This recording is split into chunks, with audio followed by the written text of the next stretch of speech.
What is counter karma? Understanding Buddhist teachings requires deep study. Buddhism is often described as a path of wisdom rather than a system of blind belief. While many people appreciate its teachings on mindfulness, compassion, and inner peace, the deeper layers of Buddhist philosophy require careful study and sincere contemplation. Among the vast collection of Buddhist scriptures, certain texts stand out for their profound depth and complexity. The Sarangama Sutra and the teachings of Yogacara, also known as the consciousness-only school, are two of the most intellectually and spiritually demanding traditions in Mahayana Buddhism. Understanding these teachings is not something that happens overnight. Instead, it is a lifelong journey that requires patience, reflection, and direct personal experience. Many beginners assume that reading a translation of a Buddhist scripture is enough to grasp its meaning. However, profound Buddhist texts often contain multiple levels of interpretation. The literal words are only the surface. Behind them lie symbolic meanings, philosophical insights, and practical methods for transforming the mind. A single paragraph may require hours of contemplation, and a single chapter may inspire years of study. This is especially true for the Sarangama Sutra, which explores the nature of consciousness, illusion, meditation, and enlightenment in extraordinary detail. The Sarangama Sutra has long been regarded as one of the most influential scriptures in East Asian Buddhism. It discusses fundamental questions such as, what is the true mind? Why do human beings become attached to suffering? How can one distinguish genuine wisdom from illusion?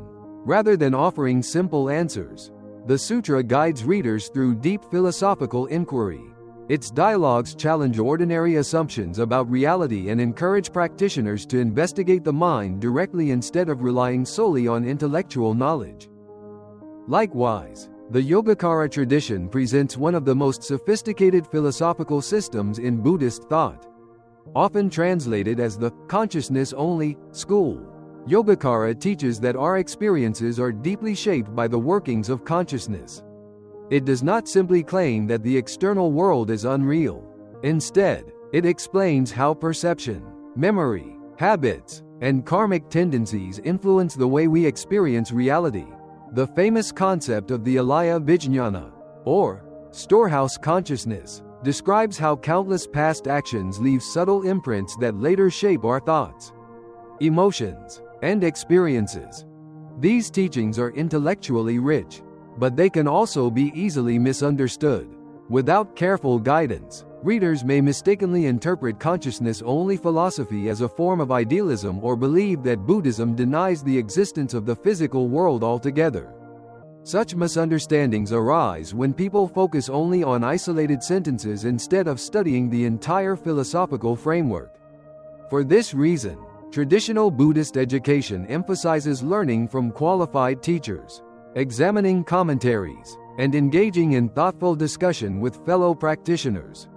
Years of study are often necessary because Buddhist wisdom is cumulative.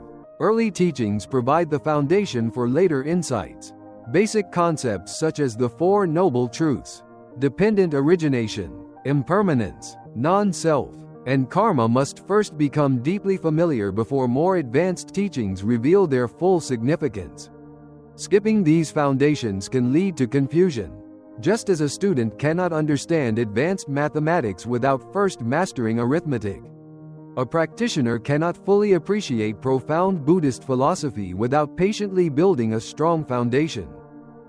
However, intellectual study alone is never considered sufficient in Buddhism. Reading scriptures without practicing their teachings is often compared to reading a recipe without ever cooking the meal. Genuine understanding arises when study is combined with meditation, ethical conduct, and self-observation. Buddhist philosophy is meant to transform the way we experience life, not simply increase our collection of ideas. Contemplation plays a central role in this process. Rather than memorizing explanations, practitioners are encouraged to reflect deeply on the principles presented in the scriptures. Questions such as, "Who is aware of this thought?"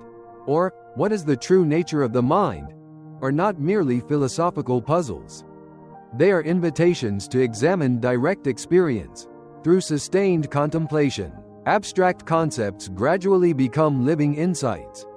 This approach explains why traditional Buddhist teachers often encourage students to revisit the same scripture many times throughout their lives. A passage that seems simple during one's first reading may reveal entirely new dimensions after years of meditation and life experience.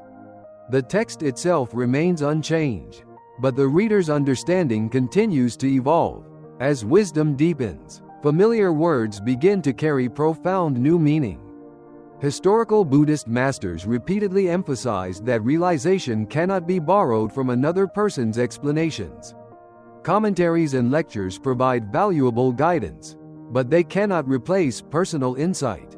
Every practitioner must eventually verify the teachings through direct observation of the mind. This emphasis on personal realization distinguishes Buddhism from purely theoretical philosophy. The goal is not to win intellectual debates but to awaken wisdom that transforms suffering into compassion and clarity.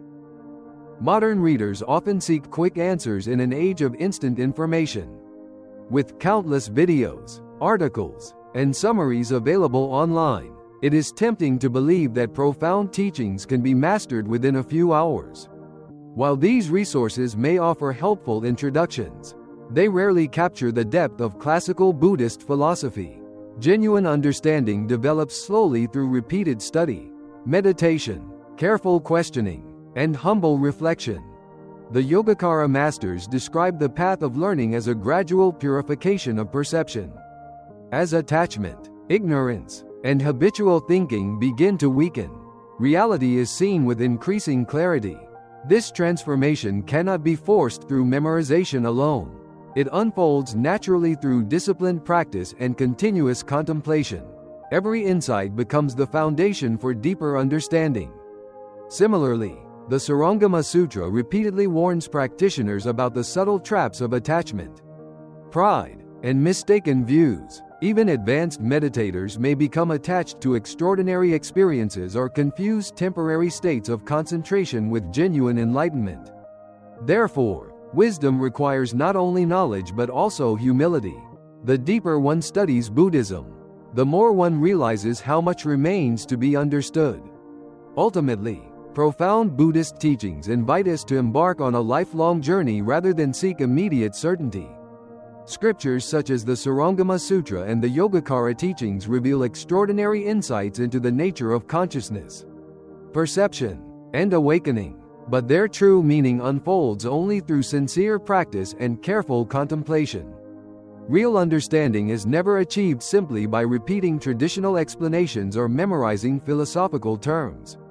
It emerges when the teachings become part of one's own direct experience, illuminating the mind with wisdom, compassion, and freedom from suffering. In this way, Buddhist study becomes not merely an academic pursuit but a transformative path toward genuine awakening. The 4 factors that influence rebirth. One of the most profound teachings in Buddhism concerns the law of karma and its role in shaping the cycle of rebirth. While many people understand karma simply as the principle that good actions bring good results and harmful actions lead to suffering, Buddhist philosophy presents a far more detailed explanation. According to traditional teachings, rebirth is not determined by a single action or one moment in life. Instead, it is influenced by a complex interaction of karmic forces accumulated over countless experiences. Among these, 4 primary types of karma play especially significant roles in determining the circumstances of one's next existence. These 4 karmic influences are commonly explained as heavy karma, garuka karma, habitual karma, asana karma, death proximate karma, asana karma, and counter karma, opposing karma. Together, they illustrate the dynamic and interconnected nature of karma, showing that human destiny is shaped not by fate but by the continuous stream of intentional thoughts, words, and actions. Heavy karma, garuka karma. The first and most powerful influence is known as heavy karma, or garuka karma. This refers to actions so morally significant that they produce powerful consequences capable of determining rebirth almost immediately. Such karma possesses overwhelming force. often outweighing countless ordinary actions accumulated throughout a lifetime. In Buddhist teachings, heavy karma may arise from either extremely wholesome or extremely unwholesome deeds. Great acts of compassion, profound spiritual realization, or exceptionally virtuous conduct may generate powerful positive karma. Likewise, actions rooted in intense hatred, cruelty, or deliberate harm may create extremely negative karmic consequences. Because of its extraordinary strength, heavy karma often takes precedence over other karmic influences. Even if a person has accumulated many ordinary good deeds, exceptionally destructive actions may produce serious consequences if left untransformed through sincere repentance and spiritual cultivation. Conversely, remarkable acts of wisdom and compassion may establish powerful conditions for favorable rebirth. This teaching highlights the tremendous responsibility carried by every intentional action. Certain decisions possess the power to influence not only the present life but also future existences. Habitual karma, asana karma. When heavy karma is absent, habitual karma, known as asana karma, becomes one of the most influential factors affecting rebirth. Habitual karma consists of the patterns repeatedly cultivated throughout daily life. Unlike extraordinary actions, these are the ordinary thoughts, emotions, words, and behaviors that gradually shape one's character. Every habit strengthens particular mental tendencies. A person who consistently practices generosity develops a naturally compassionate mind. Someone who repeatedly cultivates anger, jealousy, or greed gradually conditions those same qualities to arise more easily. Over many years, these repeated patterns become deeply rooted within consciousness. Buddhism emphasizes that habits are powerful because they operate almost automatically. In moments of stress, uncertainty, or crisis, people often return to their strongest habitual tendencies. Therefore, daily practice becomes extremely important. Small acts of kindness performed consistently may ultimately carry greater spiritual significance than occasional dramatic gestures. Meditation, ethical discipline, mindful speech, gratitude, and compassion all contribute to wholesome habitual karma. Every repetition strengthens beneficial mental qualities while weakening destructive habits. This gradual transformation reflects one of Buddhism's central insights. Lasting change occurs through continuous cultivation rather than sudden perfection. The teaching of habitual karma also offers hope. No matter how difficult one's past may have been, every new wholesome habit plants seeds for future transformation. Each mindful choice contributes to reshaping the direction of one's life and future rebirth. Death proximate karma, asana karma. The third factor is known as death proximate karma, or asana karma. This refers to the mental state arising during the final moments before death. Buddhist tradition teaches that the last conscious thoughts can significantly influence the direction of rebirth, especially when neither heavy karma nor dominant habitual karma determines the outcome. At the moment of death, the mind may naturally recall important memories, emotional attachments, fears, aspirations, or deeply familiar spiritual practices. If the mind remains peaceful, compassionate, and mindful, these wholesome qualities may create favorable conditions for rebirth. Conversely, if overwhelming fear, anger, regret, or attachment dominates the final moments, these unwholesome mental states may contribute to less fortunate outcomes. For this reason, many Buddhist traditions place great importance on creating a calm and supportive environment for those approaching death. Family members may recite Buddhist scriptures, chant the Buddha's name, encourage mindfulness, or remind the dying person of wholesome deeds performed throughout life. These practices are intended to help maintain clarity and peace during the transition from one life to another. However, Buddhist teachers also caution against misunderstanding this principle. A peaceful final thought alone cannot erase an entire lifetime of harmful actions. Likewise, a brief moment of fear at death does not necessarily destroy decades of sincere spiritual practice. Death proximate karma functions within the broader context of all accumulated karmic conditions rather than acting independently. Counter-karma, opposing karma. The fourth factor discussed by many Buddhist teachers is sometimes described as counter-karma, or opposing karma. This refers to karmic forces that unexpectedly emerge and temporarily override what might otherwise appear to be the natural karmic outcome. At first glance, this concept may seem surprising. A person who has practiced virtue for many years may suddenly encounter severe hardship. Another individual with many past mistakes may unexpectedly experience favorable circumstances. Counter-karma reminds practitioners that karmic causes accumulated across countless lifetimes are incredibly complex and cannot always be understood through superficial observation. According to this perspective, hidden karmic seeds may mature at unexpected times. These latent conditions can temporarily influence life circumstances or even affect the conditions surrounding rebirth. Such events should not be interpreted as evidence that karma is unfair or random. Instead, they reflect the vast network of interconnected causes extending far beyond the limits of ordinary human memory. This teaching encourages humility when evaluating ourselves or others. Since no one can perceive the complete history of karmic causes, Buddhism advises against making simplistic judgments about why particular events occur. The interaction of the four karmic forces. Although these four types of karma are explained separately, they rarely operate in complete isolation. Rather, they interact continuously throughout life. Heavy karma may dominate when present. If no overwhelming karma exists, habitual karma often exerts the strongest influence because it reflects the character consistently cultivated over many years. When these are relatively balanced, the final mental state at death may become particularly significant. Meanwhile, counter-karma reminds practitioners that hidden karmic conditions may unexpectedly arise according to causes established long ago.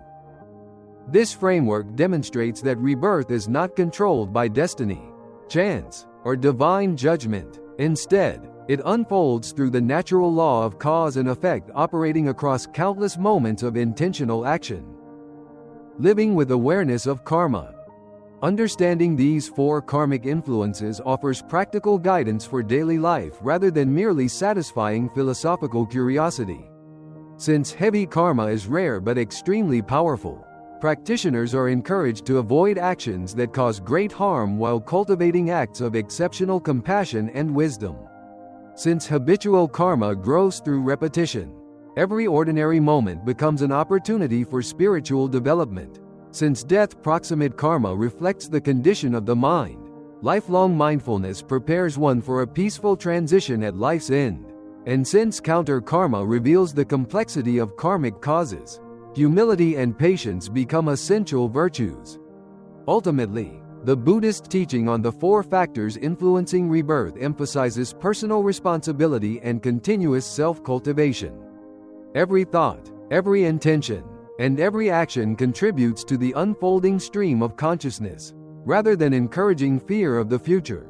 This teaching inspires practitioners to live each day with wisdom, compassion, mindfulness, and ethical integrity. Through the steady cultivation of wholesome karma, one gradually creates the conditions not only for a favorable rebirth but also for deeper liberation from suffering and progress along the path toward enlightenment. What is counter-karma? Among the many teachings on karma in Buddhist philosophy, one of the most thought-provoking is the idea of counter-karma. Sometimes described as an opposing karmic force that unexpectedly rises to prominence at a critical moment.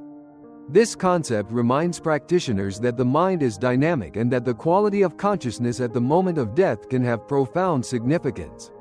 Rather than viewing karma as a simple record of good and bad deeds, Buddhism presents it as a living process in which countless karmic seeds interact, mature, and influence one another according to conditions.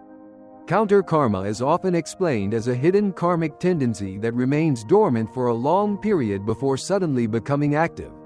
Although a person may have spent years cultivating wholesome qualities such as generosity, patience, compassion, and mindfulness, an unresolved negative tendency may unexpectedly arise if the proper conditions appear. This does not mean that years of sincere spiritual practice are meaningless. Instead, it illustrates the subtle and complex nature of the human mind and the importance of cultivating wisdom until the very end of life. A powerful example. Imagine a person who has devoted decades to practicing kindness. Every day, they help others without expecting rewards. They speak gently, avoid harming living beings, and regularly recite the Buddha's name with sincere faith. Friends and family admire their peaceful character, and their life appears to be filled with wholesome karma. However, as death approaches, unexpected circumstances arise. Perhaps an old conflict resurfaces, a painful memory returns, or an overwhelming attachment to family and possessions suddenly fills the mind. In that fragile moment, anger, resentment, fear, or intense craving may briefly dominate consciousness. According to traditional Buddhist teachings, if this unwholesome mental state becomes the strongest condition at the final moment of life, it may significantly influence the direction of the next rebirth. This is why many Buddhist teachers emphasize the importance of maintaining mindfulness, compassion, and inner peace throughout one's entire life rather than relying solely on accumulated merit. The lesson is not intended to create fear. Instead, it encourages practitioners to understand that every moment of awareness matters and that spiritual cultivation must become deeply rooted in the heart. Why can one moment be so powerful? At first glance, this teaching may seem unfair. How could a single moment of anger outweigh years of virtuous living? Buddhist philosophy answers this question by explaining that the final moment of consciousness is not isolated from the rest of life. Instead, it represents the culmination of deeply established mental habits and karmic conditions. The last thought does not appear randomly. It arises from causes that have been cultivated over many years. If attachment, hatred, or fear still remain hidden within the mind, difficult circumstances may allow these tendencies to surface during the final moments of life. In this sense, the last thought is less a random event than a reflection of the mind's deepest conditioning. Therefore, Buddhist practice aims not merely to suppress negative emotions but to transform them completely. Genuine liberation comes when greed, hatred, and delusion gradually lose their power through wisdom and compassionate understanding. The importance of continuous practice. Counter karma teaches an important lesson about consistency. Spiritual growth cannot depend only on occasional acts of goodness or temporary periods of inspiration. Instead, practitioners are encouraged to cultivate wholesome qualities every day until they become natural habits. Daily meditation strengthens mental stability. Mindfulness helps practitioners recognize emotions before they become overwhelming. Loving kindness practice weakens anger. Compassion softens resentment. Wisdom gradually dissolves attachment by revealing the impermanent nature of all conditioned things. As these wholesome qualities become firmly established, they naturally arise even during times of illness, uncertainty, and physical decline. Rather than struggling to create a peaceful mind at the last moment, practitioners prepare themselves throughout their entire lives. This is why Buddhist teachers often compare spiritual cultivation to planting a tree. The strength of the tree during a storm depends on the depth of its roots long before the storm arrives. Likewise, the stability of the mind at death depends upon years of sincere practice rather than last-minute effort. Misunderstanding counter karma. It is important not to misunderstand this teaching as suggesting that a single negative thought automatically erases a lifetime of virtue. Classical Buddhist teachings present karma as a highly complex system in which many conditions interact. Heavy karma, habitual karma, death-proximate karma, and other accumulated karmic tendencies all influence one another. Counter karma does not imply that karma is arbitrary or unjust. Instead, it highlights that unresolved mental defilements can remain hidden beneath the surface, even in sincere practitioners. For this reason, Buddhism encourages continual self-examination rather than complacency. Similarly, practitioners should avoid judging others based on external appearances. Only the individual truly knows the condition of their own mind, and even then, subtle attachments may remain unnoticed until challenged by difficult circumstances. Preparing for a peaceful mind. Because of the significance traditionally given to the final moments of life, many Buddhist communities encourage practices that support a calm and mindful passing. Family members may recite sacred scriptures, chant the Buddha's name, create a peaceful environment, or gently remind the dying person to let go of fear and attachment. These practices are not believed to force a favorable rebirth. Rather, they help create supportive conditions for wholesome mental states to arise naturally. Ultimately, however, the quality of the final mind reflects the habits cultivated throughout one's entire life. For this reason, Buddhist masters consistently teach that the best preparation for death is learning how to live wisely today. Every act of kindness, every moment of mindfulness, every effort to forgive, and every step toward inner freedom strengthens the mind for both the present life and whatever follows. The deeper meaning of counter karma. Beyond its role in discussions of rebirth, counter karma offers an important lesson for daily living. It reminds us that spiritual practice is not measured only by outward behavior but also by the hidden condition of the heart. Unresolved anger, fear, pride, jealousy, or attachment may remain dormant until circumstances reveal them. Recognizing these tendencies is not a reason for discouragement but an invitation to deepen one's practice with honesty and humility. Ultimately, counter karma teaches that genuine transformation requires more than performing good deeds. It requires the gradual purification of the mind itself. As wisdom grows and wholesome habits become deeply rooted, negative tendencies lose their influence, allowing compassion, clarity, and inner peace to arise naturally. In this way, Buddhist practice prepares not only for a peaceful death but also for a life lived with greater awareness, kindness, and freedom from suffering. A real-life example: the importance of maintaining inner peace until the end. Buddhist teachings often use stories to illustrate profound spiritual principles. Rather than presenting abstract philosophical ideas alone, experienced teachers frequently share real-life accounts that demonstrate how the law of karma operates in everyday life. One such story concerns a devoted Buddhist practitioner whose lifelong dedication to spiritual cultivation was unexpectedly challenged during the final days of her life. The story serves as a powerful reminder that genuine practice is measured not only by years of devotion but also by the stability of the mind when facing life's greatest tests. According to the account, the woman had spent many years practicing Buddhism with sincere determination. She faithfully observed ethical precepts, regularly recited the Buddha's name, and devoted herself to meditation and acts of compassion. Those who knew her regarded her as a serious practitioner who lived a disciplined and virtuous life. Through years of steady practice, she had developed deep faith in the Dharma and was widely respected within her community. What made her story especially remarkable was her confidence regarding the end of her life. Through her spiritual practice, she reportedly sensed that her time of death was approaching and calmly informed those around her. Rather than reacting with fear, she accepted death as a natural part of existence and prepared herself through continued mindfulness and recitation. To many observers, it seemed that her final journey would be peaceful. She had cultivated wholesome habits for decades, maintained sincere faith, and appeared emotionally prepared for the transition from this life. Everything suggested that she would leave the world with a calm and focused mind. However, an unexpected challenge arose shortly before her passing. An individual who had long held resentment toward her learned of her condition and came to visit.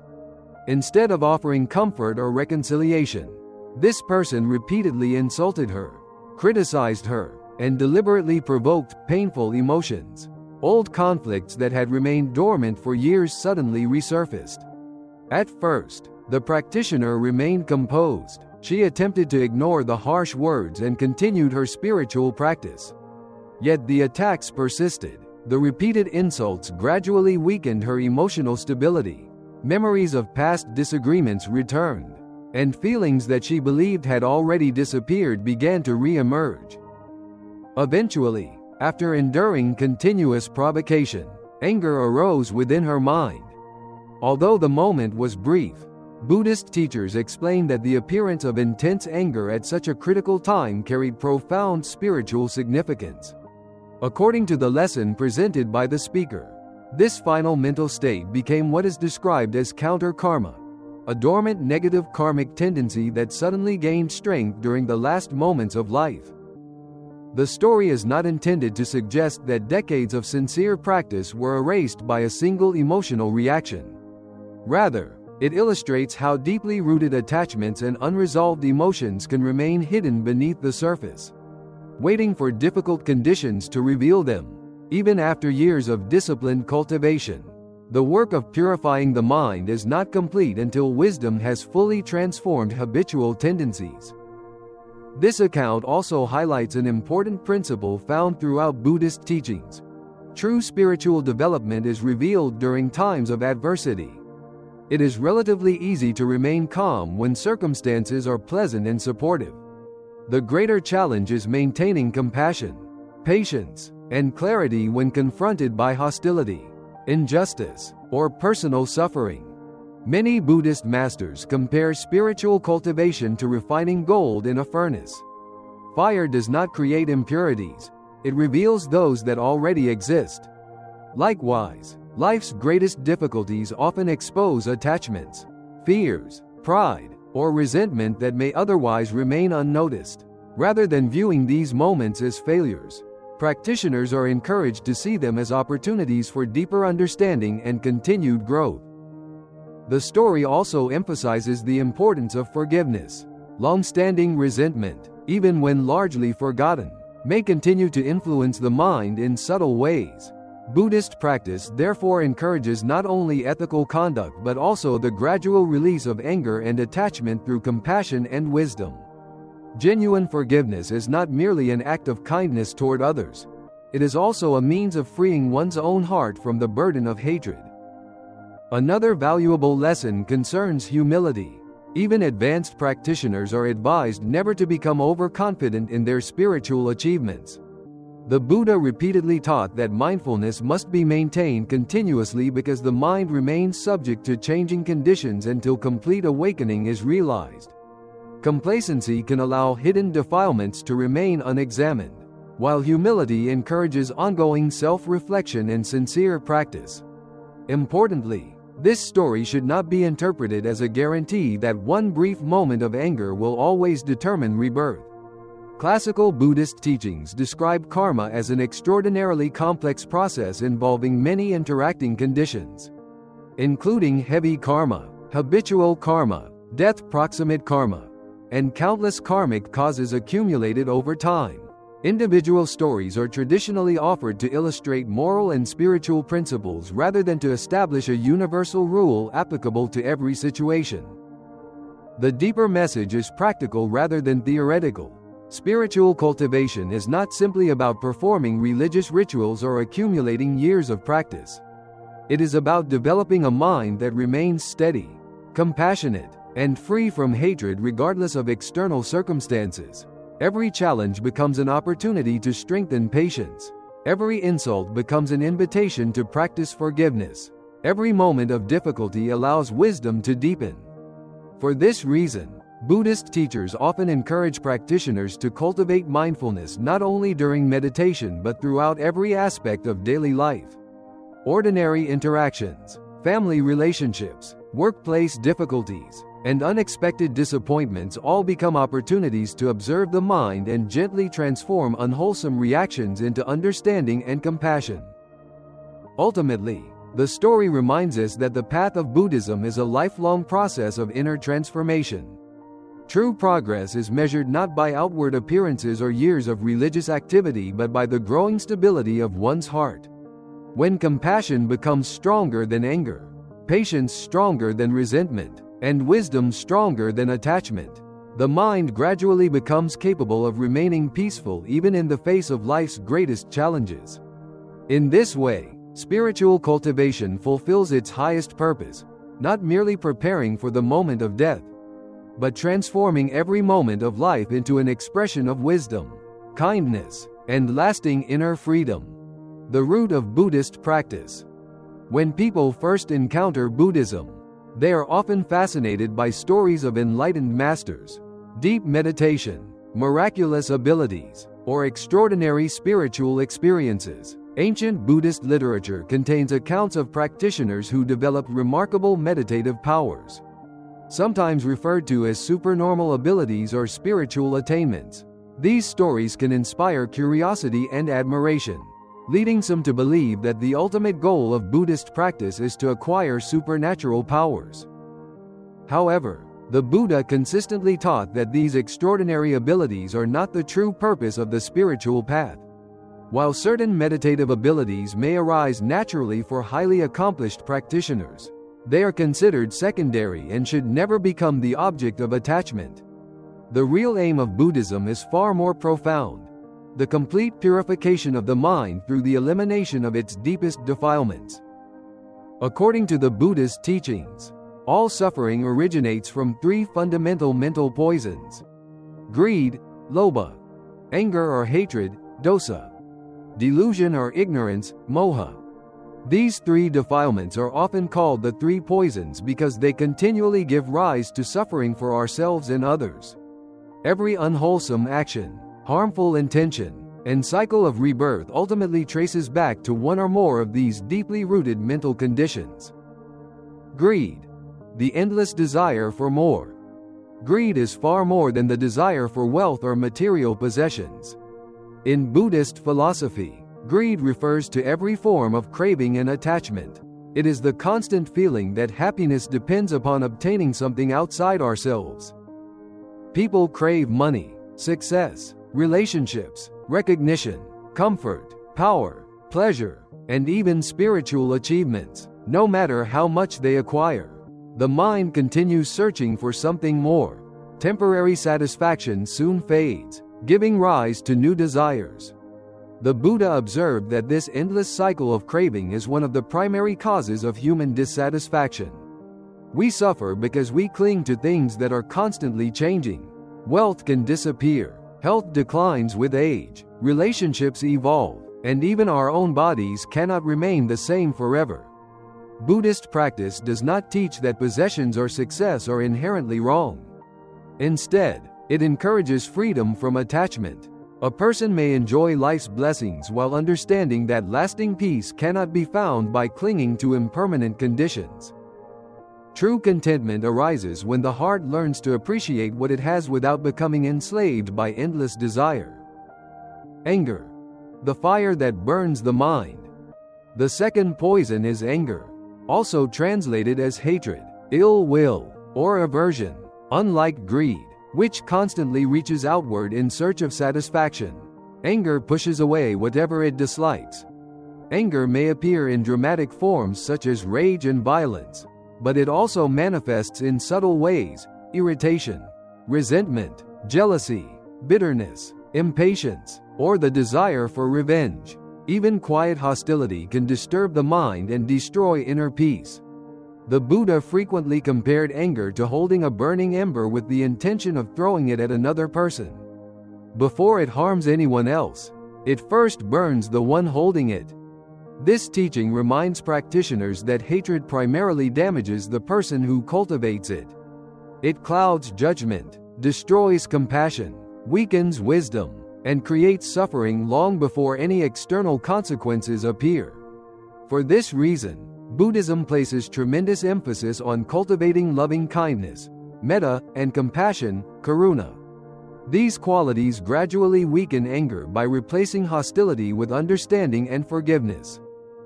Forgiveness in Buddhism does not mean approving harmful actions. Rather, it means freeing the heart from the burden of hatred so that wisdom and compassion can arise. Delusion, the root of all suffering. Among the three poisons, delusion is regarded as the deepest and most fundamental. Delusion refers to ignorance of reality as it truly is. Because of delusion, people mistake the impermanent for permanent, the unsatisfactory for satisfying, and the conditioned self for an independent, permanent identity. They cling to changing experiences as though they could provide lasting security. Delusion also prevents people from recognizing the law of cause and effect. Without wisdom, they repeatedly create actions that generate further suffering while believing those same actions will eventually produce happiness. The Buddha taught that ignorance is like darkness filling a room. As long as darkness remains, people stumble into obstacles without understanding why they suffer. Wisdom does not create reality. It simply illuminates what has always been present. Through meditation, ethical living, careful reflection, and direct insight, practitioners gradually replace ignorance with understanding. As wisdom grows, attachment and hatred naturally lose their strength. Why supernatural powers are not the goal. Throughout Buddhist history, some practitioners have reportedly developed extraordinary meditative abilities, including heightened concentration, exceptional intuition, or other unusual experiences described in the scriptures.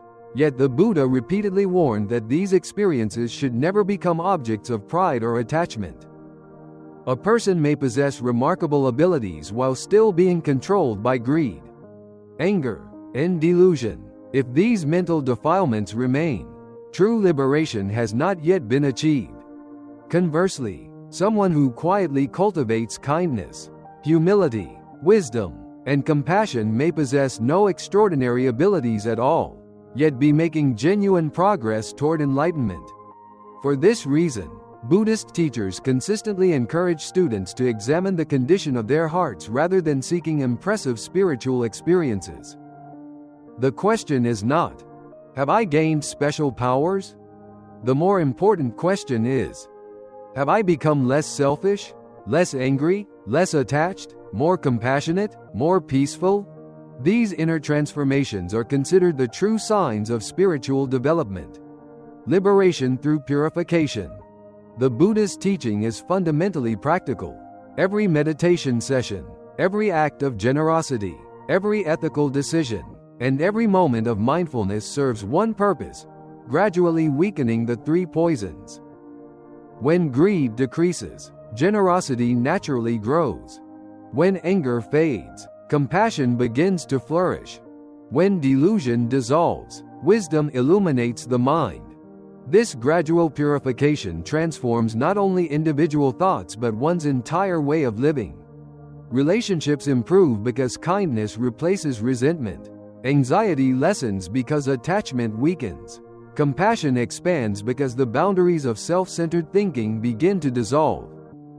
The path may require years of sincere practice, but each small step contributes to lasting inner freedom. The Buddha's true message. The Buddha never promised worldly success, magical powers, or an easy escape from life's challenges.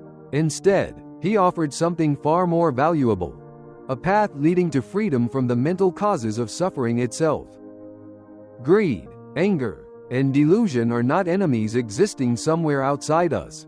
They are patterns within the mind that can be observed, understood, and gradually transformed through wisdom and mindful practice. Ultimately, the heart of Buddhism is not found in extraordinary experiences but in ordinary moments of awareness. Every act of patience weakens anger. Every moment of generosity loosens attachment.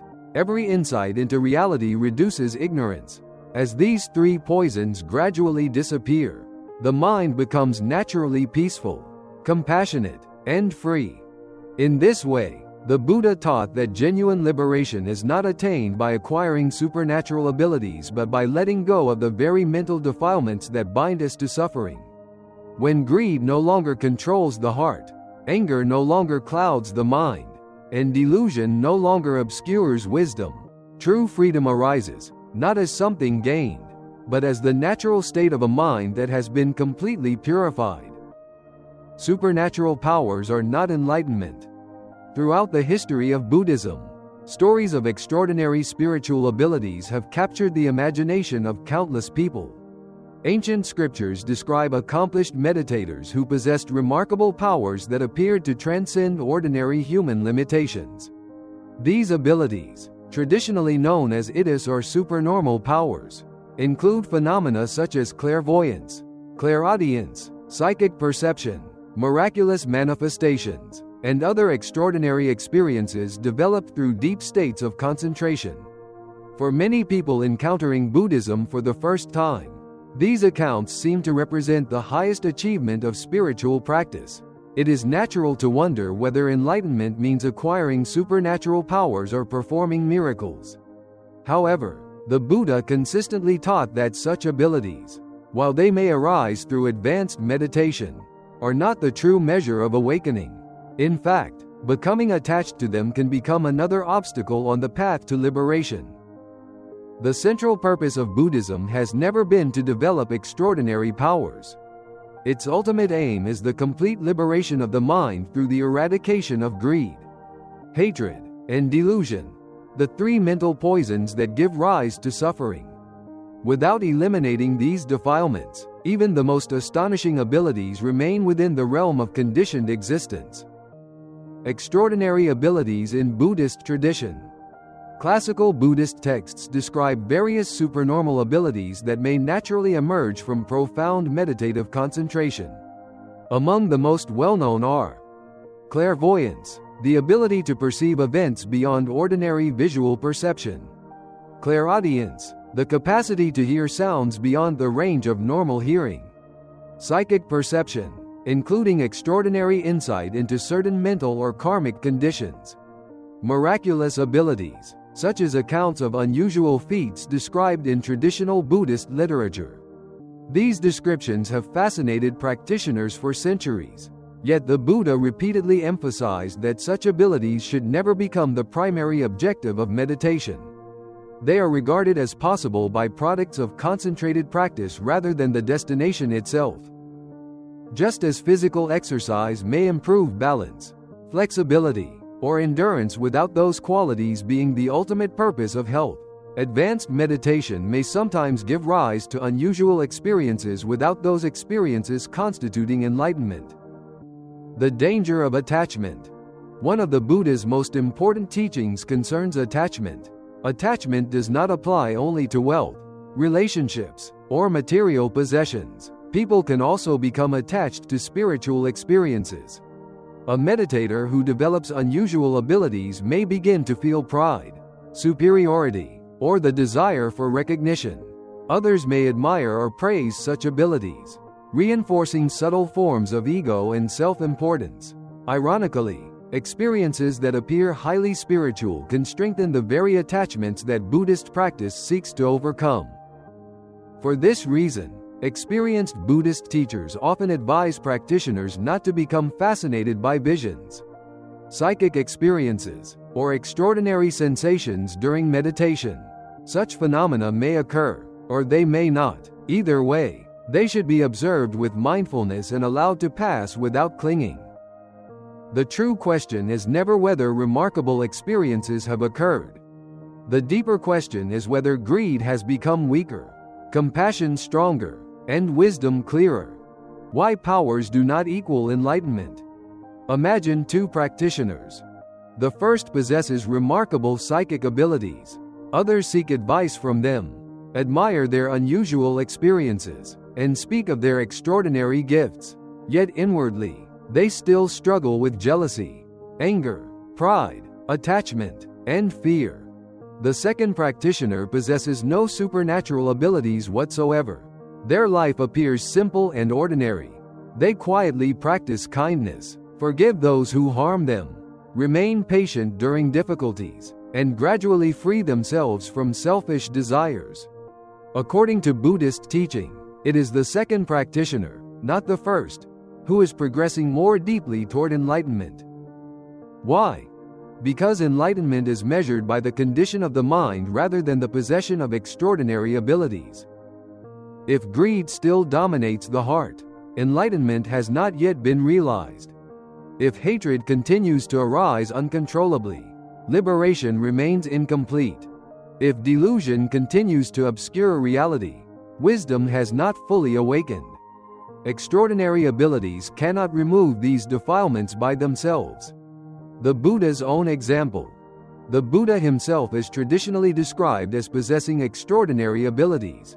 Yet throughout his teaching career, he rarely emphasized miracles as proof of spiritual attainment. Instead, he consistently pointed to the transformation of character as the true evidence of awakening. When disciples praised miraculous powers, the Buddha redirected their attention toward ethical conduct, mindfulness, wisdom, and compassion. In several traditional accounts, he discouraged performing miracles merely to impress others, explaining that such displays could strengthen attachment, encourage misunderstanding, or distract people from the deeper purpose of the Dharma. The greatest miracle, according to many Buddhist teachers, is not walking on water or reading minds. The greatest miracle is transforming a mind filled with greed into one of generosity, transforming hatred into compassion, transforming ignorance into wisdom. This inner transformation benefits not only the individual practitioner but everyone whose life they touch. The three poisons remain the real obstacle. Regardless of how advanced meditation becomes, the three mental poisons remain the ultimate obstacle to liberation. Greed continually seeks more pleasure, recognition, and possession. Hatred creates conflict, resentment, and suffering. Delusion prevents direct understanding of reality. As long as these defilements remain active, the cycle of suffering continues. Supernatural abilities do not automatically eliminate them. Only sustained ethical living, mindful awareness, meditation, and wisdom gradually weaken these deeply rooted tendencies. For this reason, Buddhism consistently places moral development above extraordinary experiences, the measure of genuine progress. Many people naturally wonder how they can know whether their practice is progressing. The Buddha offered surprisingly practical guidance. Rather than asking, "Have I gained unusual experiences?" practitioners are encouraged to ask, "Am I becoming more patient? Do I forgive more easily? Is my attachment becoming weaker? Do I react with less anger? Am I more compassionate than before? Is my mind becoming calmer and more peaceful?" These questions reflect genuine spiritual progress because they reveal changes in the heart rather than temporary experiences of the mind. Unlike psychic abilities, which may appear and disappear, qualities such as wisdom, compassion, humility, and loving kindness gradually become stable characteristics of an awakened life. The highest miracle. From the Buddhist perspective, the highest miracle is not supernatural power but complete inner freedom. A person who remains calm in the face of criticism demonstrates a greater victory than one who performs astonishing feats while still controlled by anger. A person who forgives sincerely has accomplished something more profound than merely impressing others with unusual abilities. A person who lives with compassion toward every living being embodies the true spirit of the Buddha's teaching. Ultimately, Buddhism teaches that enlightenment cannot be measured by visions, miracles, psychic perception, or extraordinary powers. These abilities, even if genuine, belong to the conditioned world and remain impermanent. True realization is found in the gradual purification of the mind, when greed no longer governs desire, hatred no longer disturbs the heart, and delusion no longer obscures wisdom. Genuine liberation naturally unfolds. In this sense, the greatest achievement is not gaining something extraordinary, but letting go of everything that prevents the mind from realizing its own innate clarity, compassion, and freedom. The importance of Dharma. Generosity occupies an essential place in Buddhist practice. From the earliest teachings of the Buddha, giving has been presented as one of the most accessible and meaningful ways to weaken selfishness, cultivate compassion, and create wholesome karma. People may give food, clothing, medicine, money, shelter, protection, or emotional support. Each sincere act of generosity benefits both the giver and the receiver. Yet Buddhism also teaches that not all forms of giving have the same depth or lasting influence. Material generosity can relieve immediate hardship. Saving a life can protect a being from suffering and premature death. Both are deeply meritorious actions. However, The sharing of the true Dharma is traditionally regarded as the highest form of generosity because it has the potential to address the root causes of suffering and guide beings toward liberation from the cycle of birth and death. This teaching does not diminish the value of ordinary kindness. Instead, it places different forms of giving within a broader spiritual perspective. Material support helps beings live. Protection preserves life. Dharma helps beings understand how to become free. The value of material generosity. Material generosity, known as dana, is one of the foundational practices of Buddhism. It includes giving food to the hungry, medicine to the sick, clothing to those in need, shelter to the homeless, and financial help to people facing hardship. Such actions are valuable because they directly reduce suffering. A meal can restore strength. Medicine can relieve pain. A safe home can protect a family. Financial assistance can prevent despair and give someone the opportunity to rebuild a difficult life. Material generosity also transforms the giver. Human beings naturally become attached to possessions and may begin to believe that security depends entirely on what they own. Giving loosens this attachment. It trains the mind to release, share, and recognize the needs of others. When generosity is practiced sincerely, it weakens greed and strengthens compassion. The giver begins to understand that possessions are temporary and that their greatest value may lie in how they are used to benefit living beings. However, Buddhist teaching also recognizes that material assistance usually addresses suffering temporarily. Hunger will return, clothes will wear out, money will be spent, even the strongest body will eventually grow old, become ill, and die. Material generosity is therefore precious, but its benefits remain connected to changing conditions. The merit of saving lives. Saving life is considered one of the most compassionate and meritorious actions in Buddhism. The first ethical precept advises practitioners to refrain from killing and to cultivate respect for all forms of life. Protecting a person or animal from danger expresses a direct recognition of the universal wish to live and avoid suffering. Whether one rescues an injured animal, prevents violence, supports medical treatment, or helps someone escape a dangerous situation, the act arises from compassion and produces powerful, wholesome conditions. Saving life is especially meaningful because life provides the opportunity to learn, practice, love, make amends, and develop wisdom. Preserving another being's life allows that being to continue its journey and possibly create new wholesome causes. Yet even saving a life cannot completely free a being from impermanence. The rescued person or animal will still face aging, illness, separation, and death at another time. The action delays immediate suffering and preserves precious opportunities. But it does not by itself remove the deeper causes that keep beings moving through the cycle of repeated birth and death. This is where the unique value of Dharma becomes clear. What is Dharma? The word Dharma has several meanings, but in this context it refers to the Buddhist true teaching, the principles and practices that reveal the nature of suffering, its causes, its cessation, and the path leading to freedom. The Dharma includes teachings on ethical conduct, meditation, wisdom, compassion, impermanence, dependent origination, non-attachment, and the purification of the mind. It is not merely a collection of religious theories. It is a practical path intended to be examined, practiced, and directly realized. True Dharma does not ask people to accept ideas blindly. It encourages careful observation of the mind and experience. Through practice, individuals begin to recognize how craving creates dissatisfaction, how anger destroys peace, and how ignorance distorts perception. As wisdom grows, the practitioner gradually becomes less controlled by these mental defilements. Why Dharma giving is considered supreme. The gift of Dharma is considered supreme because it can produce benefits extending far beyond one moment or even one lifetime. Giving food may relieve hunger for a day. Teaching the Dharma may help a person understand craving and develop a wiser relationship with desire. Giving money may solve an immediate problem.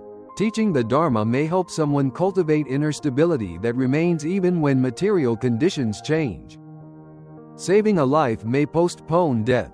Dharma may help a being understand birth and death and gradually move toward freedom from the entire cycle.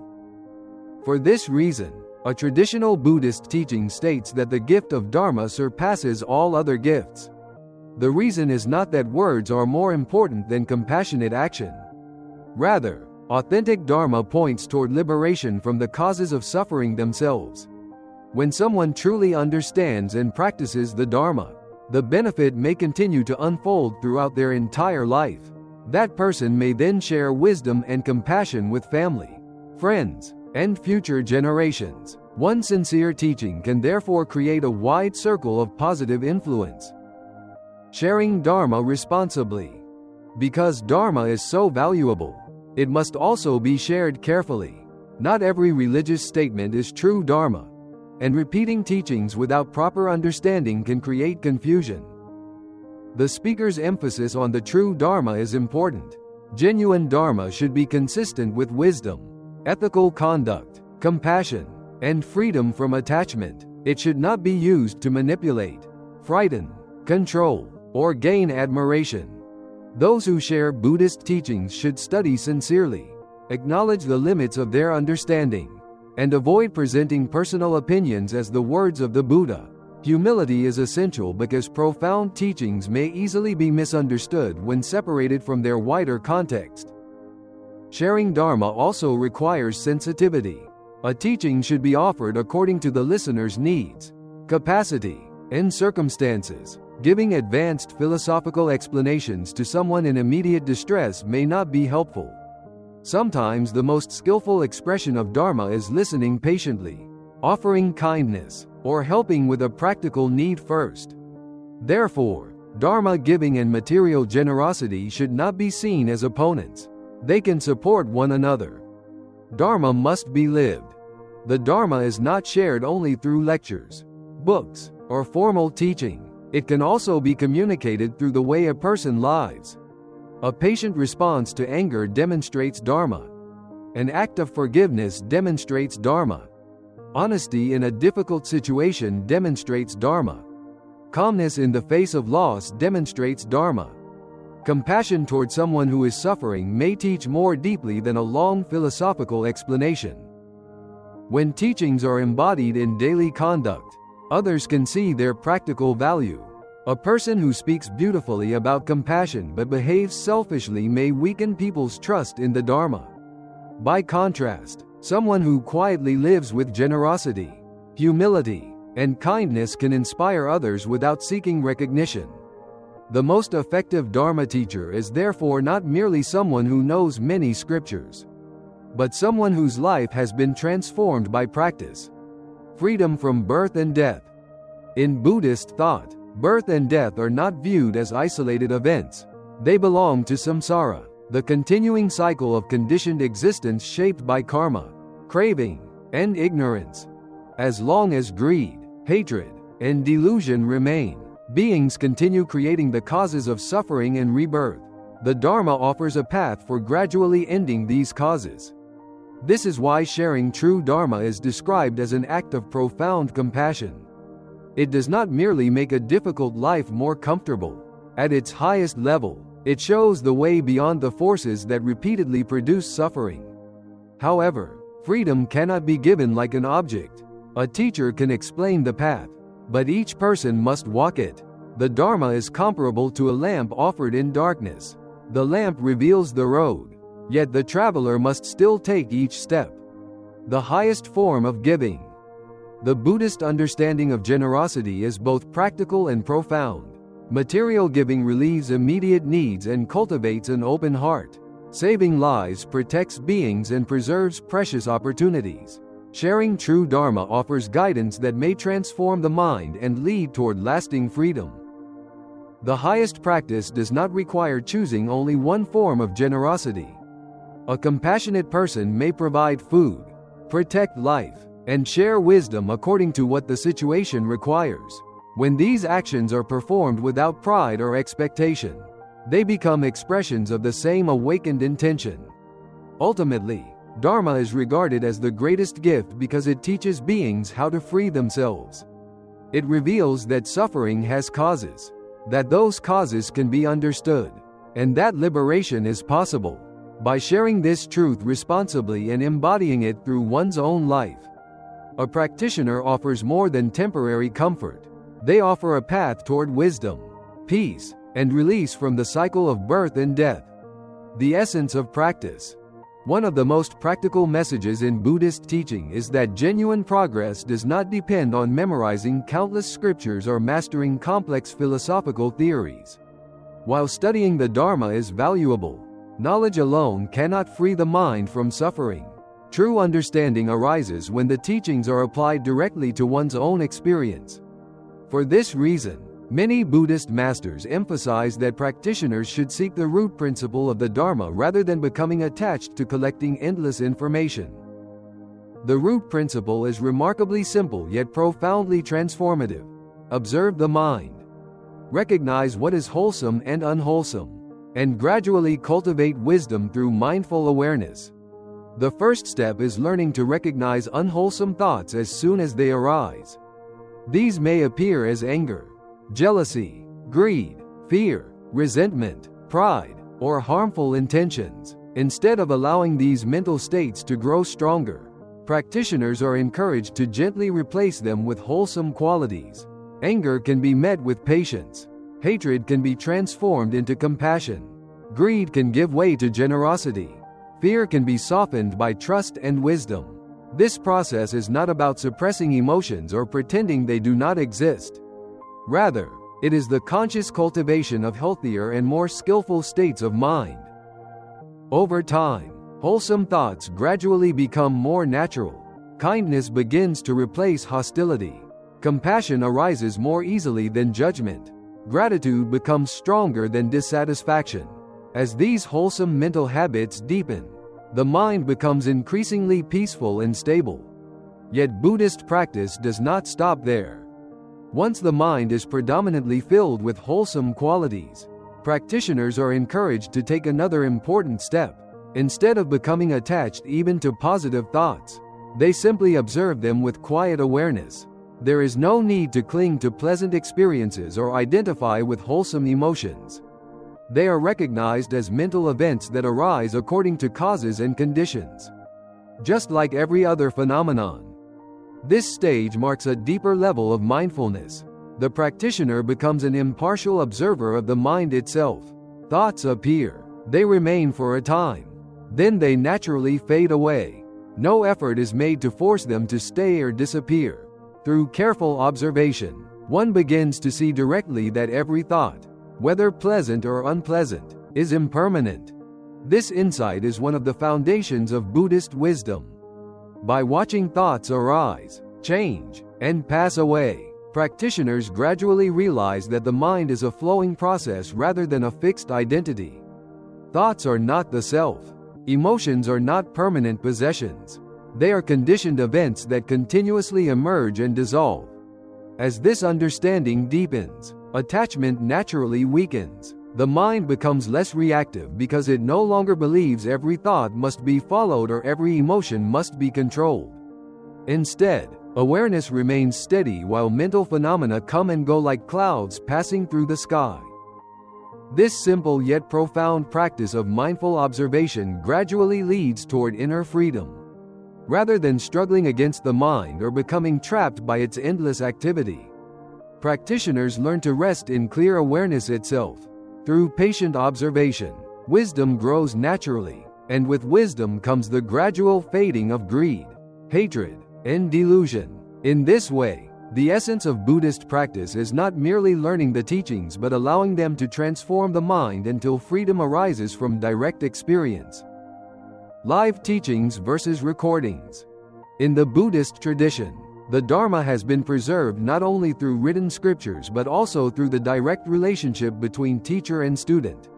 While books, recorded lectures, and digital resources have made Buddhist teachings more accessible than ever before, many Buddhist masters have emphasized the unique value of learning directly from a qualified and deeply realized teacher. According to the speaker, Live teachings possess a transformative quality that recordings alone cannot fully replicate.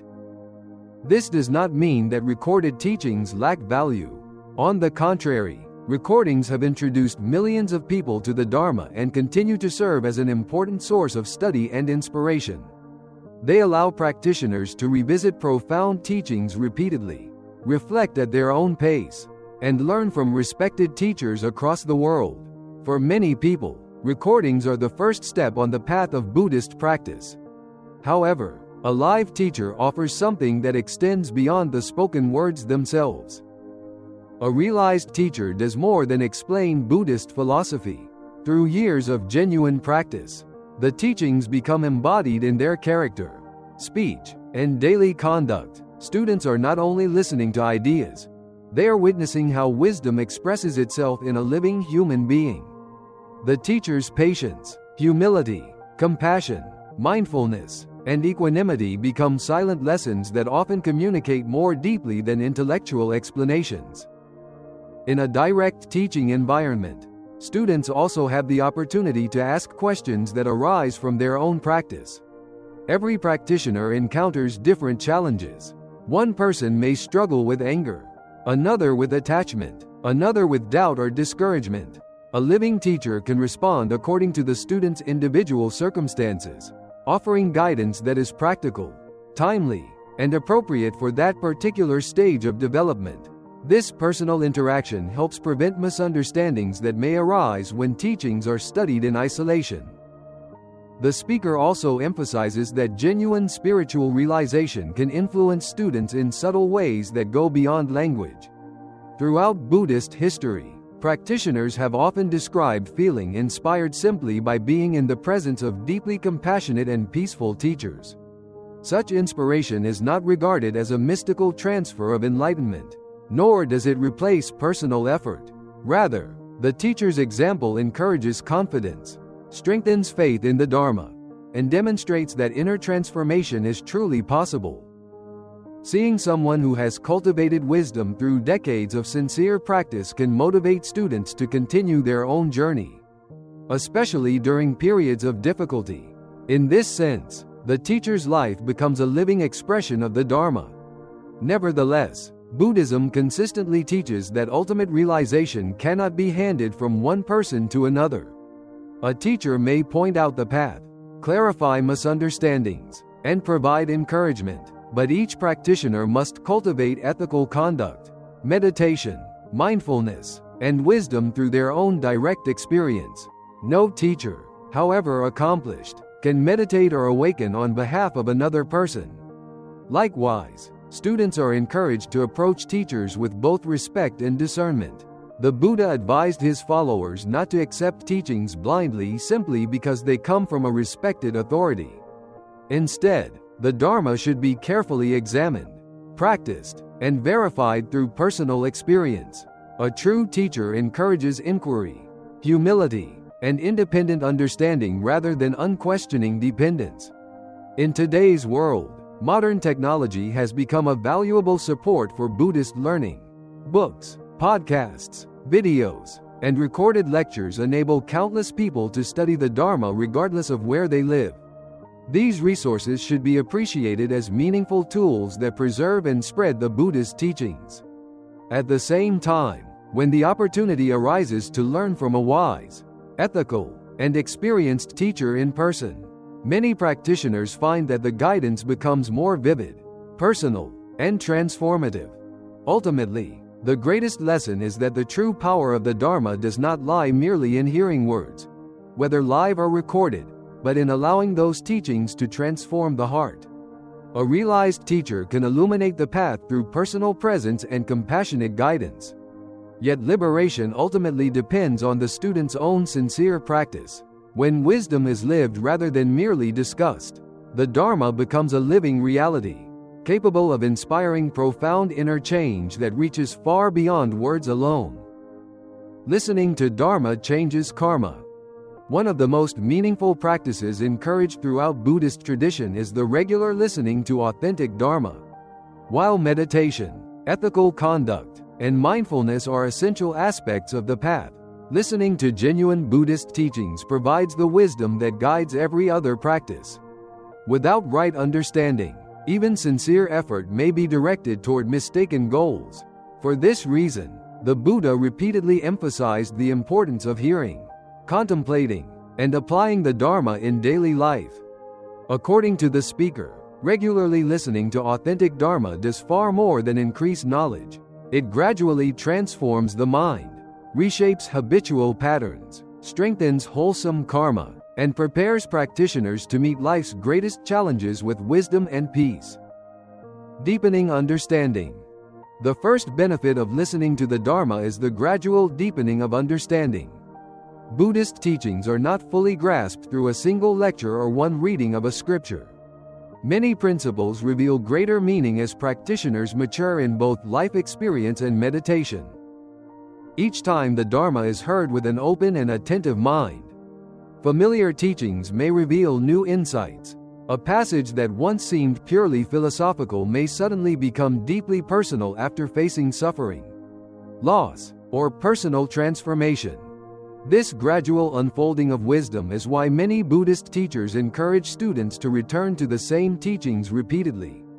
Understanding grows layer by layer, allowing the Dharma to move from intellectual knowledge into direct experience. Correcting wrong views. Another important function of the Dharma is correcting wrong views. In Buddhism, suffering often arises because people misunderstand reality. They believe lasting happiness can be found through attachment to possessions, status, pleasure, or fixed identities. These mistaken views influence decisions, emotions, and relationships throughout life. Authentic Dharma gently challenges these misunderstandings. It teaches impermanence instead of permanence, compassion instead of selfishness, wisdom instead of ignorance, and mindful awareness instead of unconscious habit. As wrong views gradually disappear, practitioners begin responding to life's difficulties with greater clarity and less emotional reactivity. Instead of being controlled by circumstances, they develop the ability to observe experience with balance and understanding. Strengthening wholesome habits. The mind naturally becomes shaped by whatever it repeatedly hears and contemplates. Just as constant exposure to anger, fear, or negativity strengthens those mental tendencies, regular exposure to authentic Dharma nourishes wholesome qualities. Listening to teachings on generosity encourages generosity. Listening to teachings on compassion inspires compassion. Listening to teachings on forgiveness makes forgiveness more accessible when conflict arises. Over time, these wholesome reflections become deeply rooted habits rather than temporary inspirations. The mind gradually inclines toward patience instead of irritation, gratitude instead of dissatisfaction, and kindness instead of judgment. This transformation illustrates an important Buddhist principle. Repeated wholesome influences gradually reshape consciousness itself. Transforming karma. Because karma is created through intentional thoughts, words, and actions, every positive transformation of the mind contributes to changing one's karmic direction. When understanding becomes clearer, choices naturally become wiser.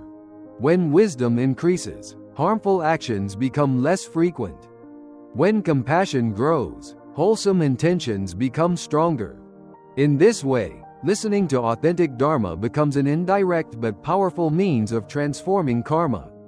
The teachings themselves do not magically erase past actions.